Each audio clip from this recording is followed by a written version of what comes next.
This is LiveWell Talk on Medicine, Color, Culture, and Equity. I'm Dr. Dustin Arnold, Chief Medical Officer at UnityPoint Health, St. Luke's Hospital.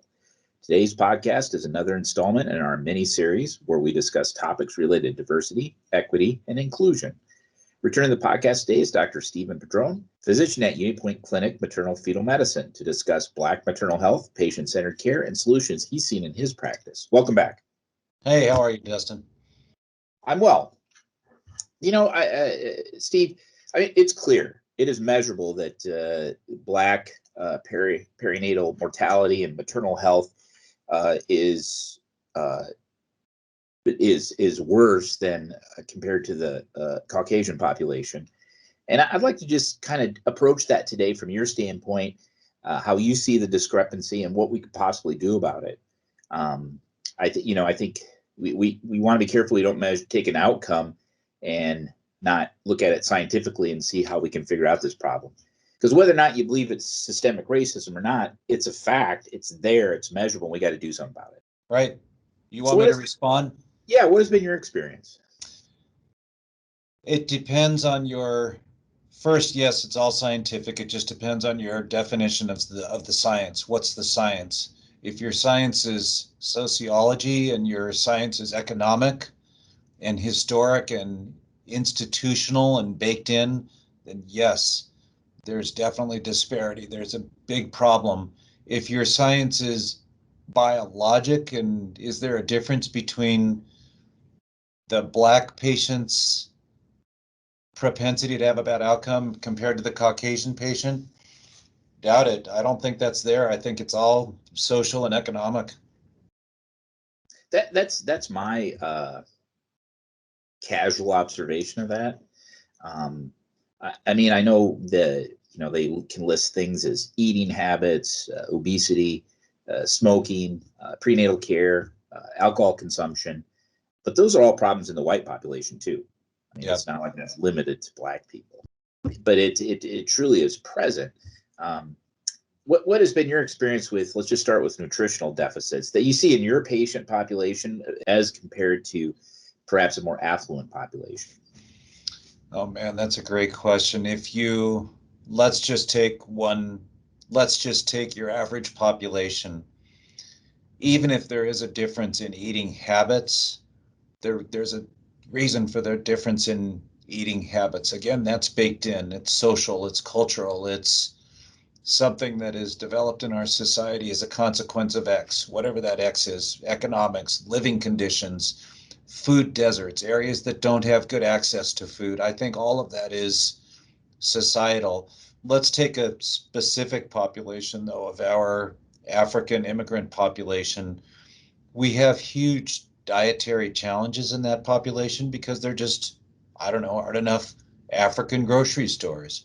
Or there's a difference in the content of African food. There's a higher prevalence of carbohydrate, which predisposes to glucose intolerance in pregnancy. So I think any way you slice it, there's a big cultural and societal difference. Is that answering your question, Dustin? Yeah, you did. Well, you reinforce one of my prejudices is that if patients that live on Country Club Drive are less likely to get readmitted than the patient lives on someplace on the southeast side of Cedar Rapids from, the 800 block to the 1500 block. That's an observation. And I think part of it is social situation, a social network support system. I know we won't find one single solution to this problem, but we got to keep trying. And I refuse to give up just out of my competitiveness. I like to win, and I want to keep driving forward on this. I will say, having grown up in poverty, your reward system is different. When the tax return would come in, May, we got Kentucky Fried Chicken. We never got that, so you celebrated. We didn't go on vacation someplace, right? We celebrated with some sort of, I'm just going to say it, gluttony of food as a celebratory event. And I think that is also some of the things that people that are in poverty do that too. That's just a social thing that they can reward themselves. And therefore, I think eating poorly just follows with poverty, quite honestly, despite all the measures that we put in place, particularly school nutrition, breakfast and lunch, and the backpack program here in the Cedar Rapids schools, highly successful and worth the effort. But we still see poor nutrition in the adolescent population that goes into adulthood. Yeah, food is a reward. If your reward food is Kentucky Fried Chicken as opposed to a salad, that's, a salad at a country club, let's say, really just put a stark contrast there, then that's going to affect your health. Here's another concept that I'm keen on and have been for a while, and that's the concept of weathering. And the concept of weathering says that the environment that you're exposed to takes its toll. It has its effect on your catecholamines, your epinephrine, your norepinephrine, your cortisol. It raises your blood pressure. It causes you to be predisposed to a variety of illnesses. This concept of weathering just wears African American patients down. It wears patients of color down. It wears down their system, their body, their constitution to predispose them to more illnesses. And just as a hopeful example, maybe, let's take a look at OB shortage, the provider shortage in rural areas, which is us. That absolutely hits patients of color where they live. They don't live in affluent areas. They don't have access to care. They don't have transportation. They can't get to their provider. There is tremendous opportunity to provide more providers for those patients, but the entire society needs to step up and work on those tools for those patients. I'm preaching a little bit. Yeah, no, you're absolutely right. And I think it's something as sheltered Midwestern suburbia, which we are for the most part. We're just not aware of it. It's not that we want it to happen to people, but I can confidently tell you that neither me or my loved ones will be the victim of a drive-by shooting this weekend. Yeah. And can you imagine going to the weekend and be a mother of, let's say, 3 kids, knowing that you live on the south side of Chicago, knowing that that's a risk factor for the weekend, knowing you can't be with your children the whole time? I mean, that's mind-boggling.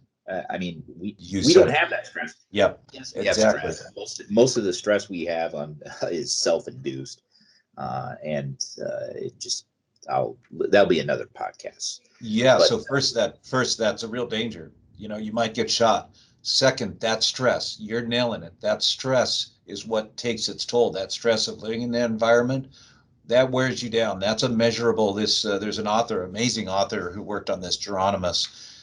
That sort of stress wears you down, and pound for pound, pardon the expression, these patients have a shorter lifespan. These patients that are subjected to that stress have a shorter lifespan because of cardiovascular disease, because of malignancy. I'm making up some of these disorders, but for sure, cardiovascular disease is more prevalent in that group. And I think a lot of times we live in our bubble too. We don't understand that this is going on. I saw a special one time on West Virginia and Appalachia, and it was an Indian physician that said that, he grew up in India, and he said, this is worse poverty than I had where I came from, that is thought to be, systemic generational poverty. And it was interesting because you don't think about that. And I think that has a lot of ramifications. When you're impoverished, it's hard. Transportation is a big issue I see with patients, white or black. It's hard to get around. The bus system doesn't always stop at healthcare places. I do note that I just recently did it with the influenza vaccine, the Cedar Rapids transportation, the Cedar Rapids buses. They do have a category where they try to hit healthcare. You can click on it and you can know which buses go by what healthcare facilities, clinics, pharmacies, etc. So it does allow a patient to, if they have access to the internet, to look at that and try to figure that out. Yeah. I was thinking when you we're talking about the difference between other countries, say third world countries. Shortly after we started this practice in 2018, we had a patient who, this is when there was this huge influx, this group of people who were walking up through Mexico from Central America. Remember that? Yeah. One of the patients who came to our practice was this HIV positive patient who was cachectic. I mean, she was just skinny as a rail. And I asked this patient with the translator, of course, how'd you get here? She said she came from, I don't know, Nicaragua, I think, or maybe it was Venezuela. I mean, she came a long way. How'd you get here? I walked. Her answer was, I walked. Then she got here and she got whatever really cool but small amount of support we give our immigrant patients when they arrive. And she's sitting alone in her apartment with no family. She's starving. She's starving to death. She made it to America, bought the lottery ticket, made it to America, walked up here, and then she's sitting in an apartment starving to death because she can't afford food here. That's tragedy. Yeah. Well, and I think if you, as an internist, if I had any idea the percentage of my patients that are choosing between food and medications on a daily basis, I probably would quit if I really knew the percentage. I probably would just say I give up. Because I know it's high. I know it's high. Yeah, I've had maternal deaths, no exaggeration, that they died because they couldn't afford their medication. Why? Because they're buying cereal for their kids. So really, to address this issue, we do have to. It really does. It's not the single thing, but poverty is just simply cannot be ignored, and you can't. I think you're foolish if if you walk into the exam room and you treat the impoverished patient the same as the affluent patient from a standpoint of expectations and building the doctor-patient relationship, you are set up to fail because the advice you give to one may be successful where it might not be the other. And I think you really have to understand the difference in that, regardless of skin color, but maybe more so in the Black population. What are your thoughts on that? Yeah, I think that we are obligated as a society to step up and help. I think we're obligated as a system to work on policies and processes that provide access to care. But I think we're obligated as providers to connect, to ask them what is happening with you today. Your blood pressure may be a problem, your diabetes may be a problem, but what's up with you today? How are you feeling? If they're feeling frightened because a storm blew their apartment apart and they don't have a place to stay, we can't expect to do anything with their hypertension and diabetes until we address that. I think on that fundamental level as providers, we have to at least ask the question so we know what they're feeling. We may not be able to change it, but at least we can start to connect with them a little bit and get at what's really happening in their world. Yeah, I mean, if you don't consider that social capital is how I describe it, and you simply you may have to compromise your medical treatment plan for that. Let's just take something really common. The insulin regimen for the affluent patient is different than that for the patient that is stressed with finances. That's Yeah. simple.